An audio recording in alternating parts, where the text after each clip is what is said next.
4:30 ಆಗಿದೆ. ನಾವು ಬೆಂಗಳೂರಿಂದ ಊಟಿಗೆ ಹೊರಡ್ತಾ ಇದ್ದೀವಿ.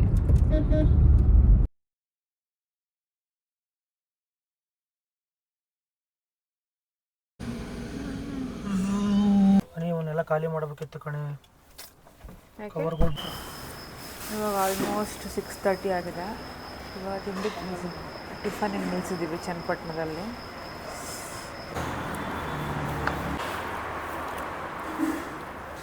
Hi, welcome back to my YouTube channel. ತುಂಬ ದಿನ ಆದಮೇಲೆ ಮತ್ತೆ ವ್ಲಾಗ್ ಮಾಡ್ತಾಯಿದ್ದೀನಿ. ಇವತ್ತಿಂದು ಬರ್ತ್ಡೇ ವ್ಲಾಗ್ ಆಗಿರುತ್ತೆ. ಸೊ ಇವತ್ತು ನಾವು ಊಟಿಗೆ ಹೋಗ್ತಾ ಇದ್ದೀವಿ.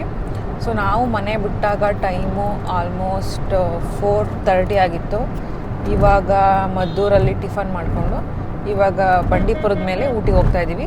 ನೀವೇನಾದರೂ ಊಟಿಗೆ ಬರಬೇಕು ಅಂತ ಪ್ಲ್ಯಾನ್ ಮಾಡ್ತಾಯಿದ್ರೆ, ಸೊ ಬಂಡೀಪುರದ ಮೇಲೆ ನೀವು ಬೆಂಗಳೂರಿಂದ ಬಂಡೀಪುರದ ಮೇಲೆ ಹೋದರೆ ತುಂಬ ಬೇಗ ಹೋಗ್ಬೋದು.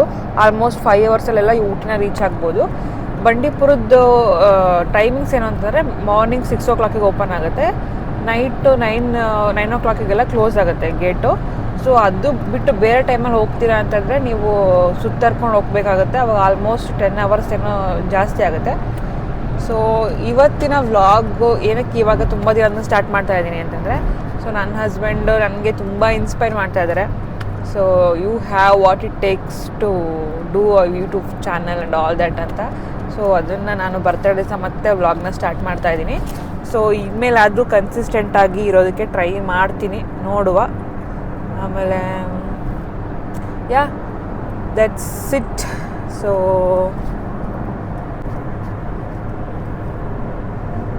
ಬೆಂಗಳೂರಿಂದ ಬರ್ತಾ ಇದ್ದೀರಾ, ಊಟಿಗೆ ಹೋಗ್ತಾ ಇದ್ದೀರಾ ಅಂತಂದರೆ ಆದಷ್ಟು ಬೆಳಿಗ್ಗೆ ಮಾರ್ನಿಂಗ್ 4:30 ಮನೆ ನೀವು ಬಿಡಬೇಕು. ಹಾಗಾದರೆ ಮಾತ್ರ ಏನೂ ಟ್ರಾಫಿಕ್ ಇಲ್ಲದೆ ಆರಾಮಾಗಿ ಹೋಗ್ಬೋದು. ಇಲ್ಲ ಅಂತಂದರೆ ಟ್ರಾಫಿಕಲ್ಲಿ ಸಿಗಾಕೊಂಡ್ರೆ ಅಲ್ಲಿ ತುಂಬ ಲೇಟ್ ಆಗುತ್ತೆ. ಬೆಳಗ್ಗೆ ಬೇಗನೆ ಬಂದರೆ ವೆದರು ಕೂಡ ಚೆನ್ನಾಗಿರುತ್ತೆ, ಆಮೇಲೆ ಬೇಗನೆ ಹೋಗ್ಬೋದು. ಸೊ ನಿಮಗೇನೋ ಟ್ರಾಫಿಕ್ ಅಂಥದ್ದು ಏನೂ ಇರೋದಿಲ್ಲ. ಇದು ಊಟಿದು ಬ್ಯಾಕ್ ಸ್ಟೋರಿ ಹೇಳಬೇಕು ಅಂತಂದರೆ, ನನ್ನ ಹಸ್ಬೆಂಡ್ ನನಗೆ ಜನವರಿಲಿ ಏನು ಪ್ರಾಮಿಸ್ ಮಾಡಿದರು ಅಂತಂದರೆ, ಈ ವರ್ಷ ಆಲ್ಮೋಸ್ಟ್ 4 ಸ್ಟೇಟ್ಸು 2 ಕಂಟ್ರೀಸ್ನ ತೋರಿಸ್ತೀನಿ ಅಂತ ಪ್ರಾಮಿಸ್ ಮಾಡಿದರು. ಸೊ ಫೆಬ್ರವರಿಲಿ ಏನೋ ಅನಿಸುತ್ತೆ ಹಿಮಾಚಲ್ ಪ್ರದೇಶ್ ಮನಾಲಿಲೆಲ್ಲ ಹೋಗಿ ಬಂದ್ವಿ. ಇವಾಗ ಆಲ್ಮೋಸ್ಟ್ ಜುಲೈ ಮುಗಿತಾ ಬರುತ್ತೆ, ಇನ್ನೊಂದು 10 days ಆದರೆ. ಸೊ ಇನ್ನೂ 1 ಸ್ಟೇಟ್ ಮಾತ್ರ ತೋರಿಸಿದ್ದಾರೆ. ಇನ್ನೂ 3 ಸ್ಟೇಟ್ಸು 2 ಕಂಟ್ರೀಸ್ ಬಾಕಿ ಇದೆ. ನನ್ನ ಯಾವ್ದಾದ್ರು ಬೇರೆ ಕಂಟ್ರಿ ಕರ್ಕೊಂಡು ಹೋಗಿ ಅಂತಂದರೆ ಇವಾಗ ಊಟಿಗೆ ಕರ್ಕೊಂಡ್ಬಂದಿದ್ದಾರೆ. ಸೊ ಏನು ಹೇಳ್ತಾರೆ ಇದಕ್ಕೆ? ಹಾಂ, ನೋಡಿ, ಇಂಥವ್ರನ್ನ ನಂಬ್ಕೊಂಡು ನಾವು ಎಷ್ಟೊಂದು ಆಸೆ ಇಟ್ಕೊಂಡ್ರೆ ಕಂಟ್ರಿ ಕರ್ಕೊಂಡು ಹೋಗ್ತೀವಿ ಅಂತ ಇಲ್ಲೇ ಬೆಂಗಳೂರು ಪಕ್ಕದಲ್ಲಿರೋ ಊಟಿಗೆ ಕರ್ಕೊಂಡು ಹೋಗ್ತಾ ಇದ್ದಾರೆ. ಏನು ಮಾಡೋದು ಹಿಂಗಾದರೆ? ಹಾಂ, ಇವಾಗ ಹೈವೇದಲ್ಲಿ ಆಲ್ಮೋಸ್ಟ್ ಮಂಡ್ಯದಲ್ಲಿ ಇದ್ದೀವಿ. ಬನ್ನೇರುಘಟ್ಟ ಬರೋದಕ್ಕೆ ಇನ್ನೂ 1.5 hour ಟೈಮ್ ಇದೆ. ಬಂಡೀಪುರ ಬರೋದಕ್ಕೆ 1.5 hour ಟೈಮ್ ಇದೆ. ಸೊ ಇವತ್ತೇನು ವಿಶೇಷ ಅಂತಂದರೆ, ಇವತ್ತು ನಂದು ಮುಂದೆ ಇಬ್ಬರದು ಒಂದೇ ದಿನ ಬರ್ತಡೆ. ಸೊ ನಂದು ಬರ್ತಡೆ, ನಮ್ಮ ಮುಂದೂ ಒಂದೇ ದಿನ ಬರ್ತಡೆ, ಇಬ್ಬರು ಒಂದೇ ದಿನ ಹುಟ್ಟಿರೋದು. ಸೊ ಅಷ್ಟೇ. ಆಮೇಲೆ ಬಂಡೀಪುರ ಬಂದಮೇಲೆ ನಾನು ಮತ್ತೆ ವೀಡಿಯೋನ ಸ್ಟಾರ್ಟ್ ಮಾಡ್ತೀನಿ. ಓಕೆ, ಬಾಯ್. ಇವಾಗ ಕಾಫಿ ಬ್ರೇಕ್ಗೆ ಅಂತ ನಿಲ್ಸಿದ್ದೀವಿ. ಕಾಫಿ ಕುಡ್ಕೊಂಡು ಬಂದ್ವಿ. ಸೊ ನನ್ನ ಹಸ್ಬೆಂಡಿಗೆ ನಿದ್ದೆ ಬರ್ತಾಯಿದೆ ತುಂಬ. ಯಾಕೆಂತಂದರೆ ಇಬ್ಬರು ಕೂಡ ಬೆಳಗ್ಗೆ ಆಲ್ಮೋಸ್ಟ್ 3 o'clock ಎದ್ದಿದ್ವಿ. ಆಮೇಲೆ ಇವತ್ತು ನಮ್ಮದು ಪೂಜೆ ಇತ್ತು. ಪೂಜೆ ಮಾಡಿಕೊಂಡು ಮನೆ ಹೊರಟಿರೋ ಅಷ್ಟೊತ್ತಿಗೆ ಆಲ್ಮೋಸ್ಟ್ 4:30 ಆಗಿದೆ. ರಾತ್ರಿ ಮಲಗಿದ್ದು ಕೂಡ ಆಲ್ಮೋಸ್ಟ್ 10:30 ಆಯಿತು. ಸೊ ಮೈಸೂರು ದಾಟಿದ್ವಿ. ಇನ್ನೇನು ಬನ್ನೇರುಘಟ್ಟ ಬರೋದಕ್ಕಿನ್ನ ಎಷ್ಟು ಮಿನಿಟ್ಸ್ ಎಷ್ಟು ಮಿನಿಟ್ಸ್ ಇದೆ ಹೇಳ. ನೀ ಎಷ್ಟು ಮಿನಿಟ್ಸ್ ಇದೆ? 30 minutes ಇದೆ. ಬನ್ನೇರುಘಟ್ಟ ಬರೋದಕ್ಕೆ ಇನ್ನೂ 30 minutes ಇದೆ ಅಂತ. ಸೊ ಯಾ ನೋಡ್ಬಿಟ್ಲ ಮ್ಯಾಪು ಗೊತ್ತಾಗ್ಬಿಡುತ್ತೆ ಒಳಗೆ. ನಂಗೆ ಮ್ಯಾಪ್ ನೋಡ್ರೆ ಗೊತ್ತಾಗಲ್ಲ. ಗೊತ್ತಾಗುತ್ತೆ? ನಂಗೆ ನಿಜವಾಗ್ಲೂ ಮ್ಯಾಪ್ ನೋಡೋಕ್ಕೆ ಬರಲ್ಲ. ಏನೇ ಮ್ಯಾಪ್ ನೋಡೋಂತ ಕೊಟ್ಟರೆ ಆಲ್ಮೋಸ್ಟ್ ಯಾವಾಗಲೂ ತಪ್ಪೇ ಹೇಳಿರ್ತೀನಿ. So yeah Bandipur forest entry ಆಗ್ತೀನಿ.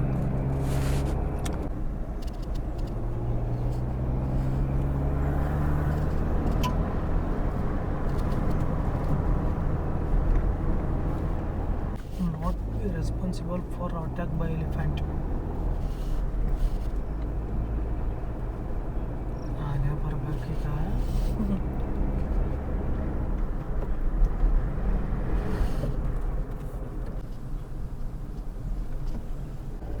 ಬಂಡೀಪುರ ಒಳಗಡೆ ಬಂದಿದ್ದೀವಿ. ಅವಾಗಿಂದ ಒಂದಾದರೂ ಪ್ರಾಣಿ ಸಿಗುತ್ತಾ ನೋಡೋಕ್ಕೆ ಅಂತ ಹುಡುಕ್ತಾ ಇದ್ದೀವಿ.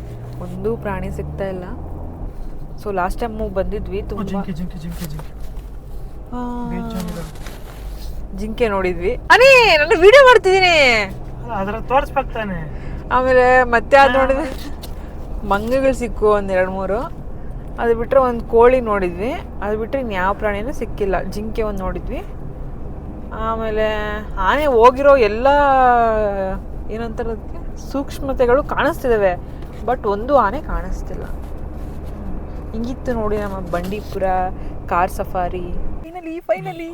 ಫೈನಲಿ ಆನೆ ನೋಡಿ, ನಿಮಗೆಲ್ಲ ಕಾಣಿಸ್ತಾ ಇದೆ ಅನ್ಸುತ್ತೆ ನೋಡಿ. ಅಯ್ಯೋ ಕೊನೆಗೂ ಸಿಕ್ಕೇ ಬಿಡ್ತು. ಕಾಣಿಸ್ತಾ ಇದೆಯಾ? ವಾ 3 ಆನೆ ದಿಂಡೆ ಇದೆ ನೋಡಿ. ನಿಧಾನಕ್ಕೆ ಹೋಗನಿ. ಅದೇ ನಿಧಾನಕ್ಕೆ ಹೋಗನಿ. ಅದೇ 5 ಆನೆ ಇದೆ ನೋಡನಿ. 5, 6.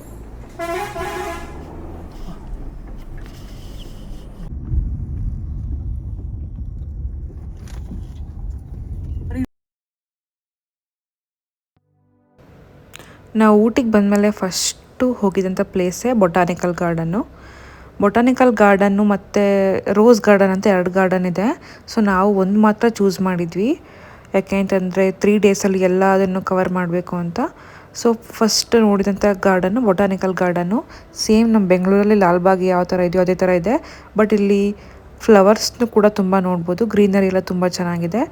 ಸೊ ನಾವು ಹೋದಾಗ ವೆದರ್ ಕೂಡ ತುಂಬ ಚೆನ್ನಾಗಿತ್ತು. 11-11:30 ಆಗಿತ್ತು ಮಾರ್ನಿಂಗು. ಸೊ ಇದು ಒಳ್ಳೆ ಎಕ್ಸ್ಪೀರಿಯನ್ಸು.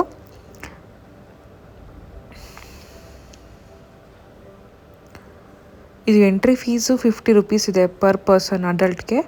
ಸೊ ನಿಮ್ಗೆ ಆರಾಮಾಗಿ 1-2 ಅವರ್ಸ್ ತನಕ ನೀವು ಟೈಮ್ನ ಸ್ಪೆಂಡ್ ಮಾಡ್ಬೋದು. ಫೋಟೋಶೂಟ್ಗೆಲ್ಲ ಬ್ಯಾಕ್ಗ್ರೌಂಡ್ ತುಂಬ ಚೆನ್ನಾಗಿದೆ. ಆಮೇಲೆ ನೀವು ವೀಡಿಯೋಸ್ ಮಾಡ್ಕೋತಾ ಇದ್ದೀರಾ, ಫೋಟೋಸ್ನ ನೀವು ಕ್ಲಿಕ್ ಮಾಡ್ತಾ ಇದ್ದೀರಾ ಅಂತಂದರೆ ಬ್ಯಾಕ್ಗ್ರೌಂಡ್ ಎಲ್ಲ ತುಂಬ ಚೆನ್ನಾಗಿದೆ. ಸೊ ಇದಾದಮೇಲೆ ನಾವು ಹೋಗಿದಂಥ ಪ್ಲೇಸು ದೊಡ್ಡ ಬೆಟ್ಟ. ಸೊ ನಾವು ದೊಡ್ಡ ಬೆಟ್ಟನ ಚೂಸ್ ಮಾಡಿದ್ದು 3rd ಡೇಗೆ, ಬಟ್ 2nd ಡೇಗೆ ಹೋದ್ವಿ. ನಾವು ಹೋದಾಗ ಆಲ್ಮೋಸ್ಟು 2:30 ಏನೋ ಆಗಿತ್ತು. ಬಟ್ ಆದರೂ ನೋಡ್ತಾ ಇರ್ಬೋದು ವೆದರ್ ಹೇಗಿದೆ ಅಂತ, ತುಂಬ ಚೆನ್ನಾಗಿದೆ. ಸ್ಟಿಲ್ ಮಂಜಿತ್ತು, ತುಂಬ ಚಳಿ ಇತ್ತು. ಇದು ಪೀಕಲ್ಲಿರೋದ್ರಿಂದ ತುಂಬ ಚಳಿ ಆಗ್ತಾಯಿತ್ತು. ಸೊ ನೀವು ದೊಡ್ಡ ಬೆಟ್ಟ ಹೋಗ್ತಾ ಇದ್ದೀರಾ ಅಂದರೆ ಮೇಕ್ ಶೋರ್ ದಟ್ ನೀವು ನಿಮ್ಮ ಸ್ವೆಟರ್ನ ಅದೆಲ್ಲ ತೊಗೊಂಡು ಹೋಗ್ತಾ ಇದ್ದೀರಾ ಅಂತ. ನೆಕ್ಸ್ಟ್ ಹೋದಂಥ ಪ್ಲೇಸು ಸೆಂಟ್ ಸ್ಟೀಫನ್ಸ್ ಚರ್ಚ್ ಅಂತ.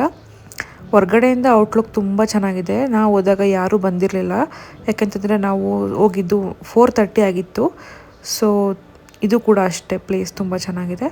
ಅಲ್ಲಿ ಫ್ರೀಯಾಗಿ ಅವರು ಇದನ್ನು ಕೂಡ ಕೊಡ್ತಾಯಿದ್ರು, ಏನು ಜೀಸಸ್ ಅಂತ ಬರೆದಂಥ ಬೈಬಲ್ ಕೂಡ ಕೊಡ್ತಾಯಿದ್ರು. ನಾವು ಕೂಡ ಒಂದು ಬೈಬಲ್ನ ತೊಗೊಂಡು ಬಂದ್ವಿ. ಸೊ ಹೊರ್ಗಡೆಯಿಂದ ನೋಡೋಕ್ಕೆ ಈ ಚರ್ಚ್ ತುಂಬ ಚೆನ್ನಾಗಿದೆ. ನೀವು ಹೋಗಿದ್ದೀರಾ ಊಟಿಗೆ, ನಿಮಗೆ ಟೈಮ್ ಇದೆ ಅಂತಂದರೆ ಸೆಂಟ್ ಸ್ಟೀಫನ್ಸ್ ಚರ್ಚ್ನ ಹೋಗಿ ಬನ್ನಿ. ಬೊಟಾನಿಕಲ್ ಗಾರ್ಡನಿಂದ ಆಲ್ಮೋಸ್ಟ್ 2 ಕಿಲೋಮೀಟರ್ಸ್ ಇದೆ ಅಷ್ಟೇ. ನಾವು ಹೋದಂಥ next place Ooty lake. So ಇದು ಊಟಿ ಲೇಕು ನಾವು ಕೇರಳಗೆ ಹೋದಾಗ ಯಾವ ಥರ ಅಲ್ಲಿ ಲೇಕ್ಸ್ ಎಲ್ಲ ಇದ್ವು ಮತ್ತು ಬೋಟಿಂಗ್ ಎಲ್ಲ ಇತ್ತು, ಸೇಮ್ ಅದೇ ಎಕ್ಸ್ಪೀರಿಯೆನ್ಸ್ ಇದ್ದರಿಂದ ನಾವು ಯಾವುದೇ ಬೋಟಿಂಗ್ ಎಕ್ಸ್ಪೀರಿಯೆನ್ಸ್ ಮಾಡಲಿಲ್ಲ. ಅಲ್ಲಿ ಬಿಸಿಯಾಗಿ ವ್ಯಾಫಲ್ ಮಾಡ್ತಾಯಿದ್ರು, ಅದನ್ನು ಟ್ರೈ ಮಾಡಿದ್ವಿ. ಅದು ಬಿಟ್ಟರೆ ಊಟಿ ಲೇಕಲ್ಲಿ ನೋಡೋ ಅಂಥ ಪ್ಲೇಸ್ ಏನೂ ಇಲ್ಲ. ತುಂಬ ಜನ ಬಂದಿದ್ದರು, ತುಂಬ ಕ್ರೌಡ್ ಇತ್ತು. ಸೊ ನಾವಲ್ಲಿ ಒಂದು 30 ಮಿನಿಟ್ಸ್ ಟೈಮ್ನ ಸ್ಪೆಂಡ್ ಮಾಡಿ ಅವತ್ತು ಡೇನ ಎಂಡ್ ಮಾಡಿದ್ವಿ. ಸೊ ಹೀಗಿತ್ತು ನಮ್ಮ Ooty day 1 trip. So first ನೋಡಿದಂಥ ಪ್ಲೇಸು ಬೊಟಾನಿಕಲ್ ಗಾರ್ಡನ್ನು, 2nd ದೊಡ್ಡ ಬೆಟ್ಟ, 3rd church saint Stephen church, 4th one is Ooty lake. But Ooty ಲೇಕಲ್ಲಿ ನೀವು ನಾವು ಹೋದಾಗ ತುಂಬ ಜನ ಕ್ಯೂ ಇದ್ದರು ಬೋಟಿಂಗ್ ಅದೆಲ್ಲ. ಆಲ್ಮೋಸ್ಟ್ ನಾವು ಹೋದಾಗಲೇ 5:30 ಆಗಿತ್ತು. ಸೊ ಹಾಗಾಗಿ ನಾವು ಯಾವುದೇ ಬೋಟಿಂಗ್ ಕ್ಯೂಗೆ ನಿಲ್ತಲೇ ಸ್ವಲ್ಪ ಫೋಟೋಶೂಟ್ ಮಾಡಿ ವಾಪಸ್ ಬಂದ್ವಿ. ಹೀಗಿತ್ತು ನಮ್ಮ ಡೇ 1 ಊಟಿ.